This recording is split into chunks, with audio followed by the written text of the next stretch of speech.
পূর্ব ভারত ও উত্তর পূর্বাঞ্চলকে জুড়তে রেল মন্ত্রক প্রথম বন্দে ভারত স্লিপার ট্রেন চালু করে একটি গুরুত্বপূর্ণ পদক্ষেপ নিয়েছে। 17 জানুয়ারি প্রধানমন্ত্রী নরেন্দ্র মোদী মালদা থেকে এই নতুন ট্রেনটির উদ্বোধন করেছেন।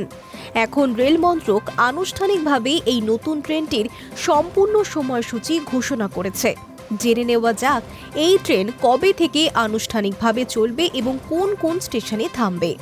27575, 27576 হাওড়া কামাখ্যা বন্দে ভারত স্লিপার এক্সপ্রেস ট্রেনটি সপ্তাহে 6 দিন চলবে।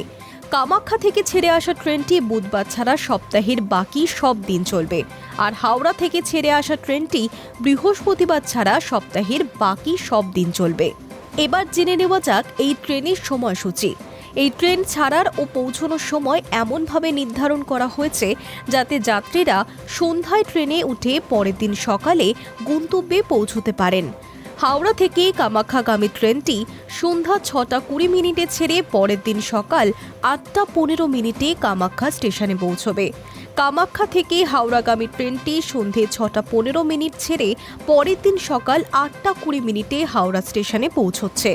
রেল মন্ত্রক সূত্রে জানা গিয়েছে ট্রেনটি Rangiya, new Bongaigaon, new Alipurduar, new Coochbehar, Jalpaiguri road, new Jalpaiguri, Aluabari road, Malda town, new Farakka junction, Azimganj, Katwa junction, Nabadwip Dham এবং ব্যান্ডেল জংশনে থামবে।